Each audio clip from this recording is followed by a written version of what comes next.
Il y a quelque temps, j'ai demandé à ma femme, « Peux-tu me dire pourquoi, pour autant que je me souvienne, nous n'avons jamais eu de problème grave ?» Elle m'a regardé, a souri et a dit, « Bien sûr, je vais te dire pourquoi nous n'avons jamais eu de problème grave. C'est parce que tu as la mémoire très courte. »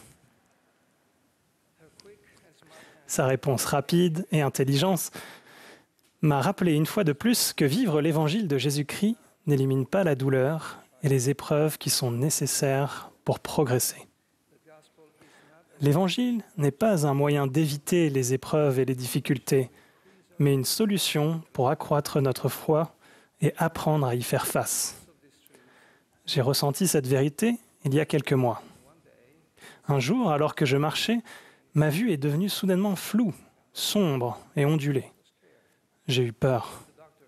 Les médecins m'ont alors dit que si je ne commençais pas un traitement immédiatement, je risquais de perdre la vue en quelques semaines.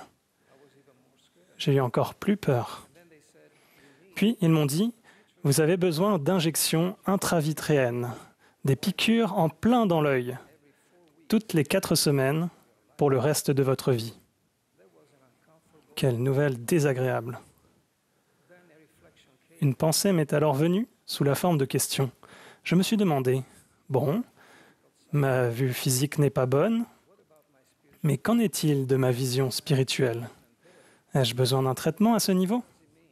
Que signifie avoir une vision spirituelle claire? J'ai réfléchi à l'histoire d'un aveugle, appelé Bartimée, rapporté dans l'Évangile de Marc. L'Écriture dit, « Il entendit que c'était Jésus de Nazareth, et il se mit à crier, « Fils de David, Jésus, aie pitié de moi. » Pour beaucoup, Jésus n'était que le fils de Joseph. Alors pourquoi Bartimée l'a-t-il appelé « Fils de David » ? Tout simplement parce qu'il reconnaissait que Jésus était bien le Messie, dont la prophétie annonçait qu'il naîtrait en tant que descendant de David. Il est intéressant de noter que cet homme aveugle, qui n'avait pas la vue physique, a reconnu Jésus. Il a vu spirituellement ce qu'il ne pouvait pas voir physiquement, alors que beaucoup d'autres personnes voyaient Jésus physiquement, mais étaient complètement aveugles spirituellement. Cette histoire nous en apprend davantage sur la vision spirituelle claire. Nous lisons que plusieurs le reprenaient pour le faire taire. Mais il criait beaucoup plus fort, « Fils de David, aie pitié de moi !» Tout ce qui l'entourait lui disait de se taire. Mais il criait de plus belle parce qu'il savait qui était vraiment Jésus. Il a ignoré ses voix et a crié encore plus fort. Il a agi par lui-même au lieu d'être contraint. Malgré ses circonstances limitées, il s'est appuyé sur sa foi pour aller au-delà de ses limites. Ainsi, le premier principe que nous dégageons est le suivant. Nous maintenons une vision spirituelle claire si notre vie est centrée sur Jésus-Christ et si nous restons fidèles à ce que nous savons être vrai. Frères et sœurs, pour préserver notre vision spirituelle, nous devons décider de ne pas écouter les voix du monde qui nous entoure. Dans ce monde troublé et troublant, nous devons rester fidèles à ce que nous savons, à nos alliances et au respect des commandements. Nous devons réaffirmer nos croyances encore plus fort, comme l'a fait cet homme. Nous devons proclamer encore plus fort notre témoignage du Seigneur au monde. Cet homme connaissait Jésus. Il est resté fidèle à ce qu'il croyait et n'a pas été distrait par les voix qui l'entouraient. Aujourd'hui, de nombreuses voix tentent d'affaiblir notre voix de disciples de Jésus-Christ. Les voix du monde essayent de nous faire taire, mais c'est précisément pour cela que nous devons déclarer plus fortement notre témoignage du Sauveur.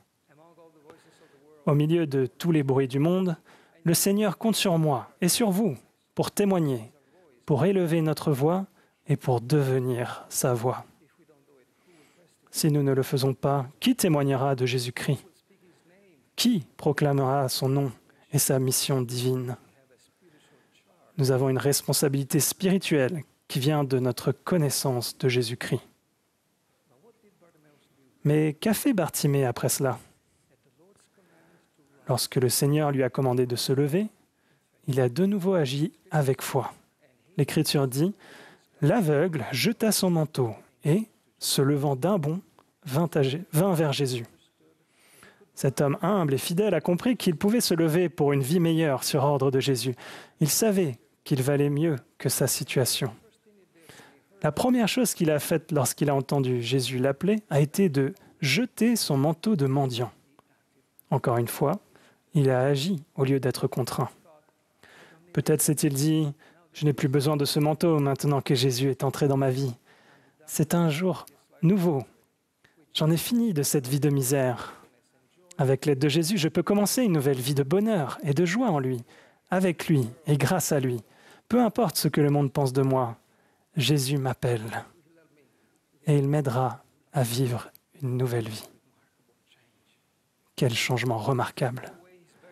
En jetant son manteau de mendiant, il s'est débarrassé de toute excuse. Et ceci représente le deuxième principe. Nous maintenons une vision spirituelle claire si nous nous débarrassons de l'homme naturel, si nous nous repentons et si nous commençons une nouvelle vie en Christ. Pour ce faire, nous devons contracter et respecter des alliances qui nous permettront d'accéder à une vie meilleure grâce à Jésus-Christ.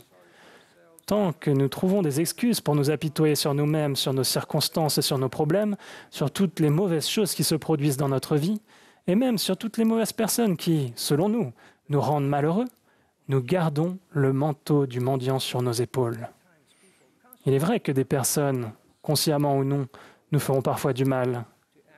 Nous devons décider d'agir avec foi en Christ en enlevant le manteau mental et émotionnel que nous portons encore pour dissimuler des excuses ou des péchés et le jeter, sachant que Jésus peut nous guérir et qu'il le fera. Aucune excuse n'est valable pour dire « Je suis comme je suis à cause de circonstances malheureuses et désagréables. Je ne peux pas changer et je suis donc justifié. » Lorsque nous parlons ainsi, nous choisissons d'être contraints. Nous gardons le manteau du mendiant. Agir avec foi, c'est s'en remettre à notre Sauveur et croire que grâce à son expiation, nous pouvons nous lever au-dessus de tout, et ce, sur son commandement. Le troisième principe se trouve dans les 4 derniers mots de l'Écriture. Il vint vers Jésus. Comment pouvait-il aller vers Jésus puisqu'il était aveugle? Le seul moyen était de marcher vers Jésus en écoutant sa voix. Et voici le troisième principe. Nous maintenons une vision spirituelle claire si nous écoutons la voix du Seigneur et si nous lui permettons de nous guider. Par exemple, le fait que cet homme ait élevé sa voix au-dessus de celle qui l'entourait lui a permis d'écouter la voix du Seigneur en dépit de toutes les autres voix. Cette même foi a permis à Pierre de marcher sur les eaux tant qu'il gardait son attention spirituelle sur le Seigneur et n'était pas contraint, n'était pas distrait par les vents environnants. L'histoire de cet homme aveugle se termine par les mots « Il recouvra la vue et suivit Jésus sur le chemin ». L'une des leçons les plus importantes de cette histoire est que cet homme a exercé une véritable foi en Jésus-Christ et a reçu un miracle parce qu'il a demandé avec une intention réelle, l'intention réelle de le suivre. Voilà la raison ultime pour laquelle nous recevons des bénédictions. C'est parce que nous suivons Jésus-Christ. Il s'agit de le reconnaître, de contracter et de respecter des alliances avec Dieu grâce à lui, de changer notre nature à travers lui et de persévérer jusqu'à la fin en le suivant. Pour moi, maintenir une vision spirituelle claire, c'est essentiellement centrer ma vie sur Jésus-Christ. Alors, est-ce que ma vision spirituelle est claire, alors même que je reçois des piqûres dans les yeux? Qui suis-je pour le dire? Mais je suis reconnaissant pour ce que je suis capable de voir. Je vois clairement la main du Seigneur dans ma vie et dans cette œuvre. Je vois la foi de nombreuses personnes, partout où je vais, qui fortifient ma propre foi. Je vois des anges tout autour de moi. Je vois la foi de beaucoup qui ne voient pas le Seigneur physiquement, mais qui le reconnaissent spirituellement, parce qu'ils le connaissent intimement. Je témoigne que cet évangile est la réponse à tout, parce que Jésus-Christ est la réponse pour chaque personne. Je suis reconnaissant pour ce que je vois lorsque je suis mon Sauveur. Je promets qu'en écoutant la voix du Seigneur et en lui permettant de nous guider sur le chemin des alliances du Sauveur, nous serons bénis par une vision claire, une compréhension spirituelle et la paix du cœur et de l'esprit tout au long de notre vie. Puissions-nous proclamer notre témoignage de lui plus fort que les voix qui nous entourent, dans un monde qui a besoin d'entendre davantage parler de Jésus-Christ et non moins. Puissions-nous enlever le manteau de mendiant que nous portons peut-être encore et nous élever au-dessus du monde pour une vie meilleure dans et grâce au Christ.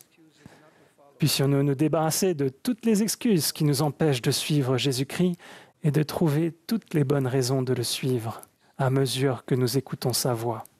C'est là ma prière, au nom de Jésus-Christ. Amen.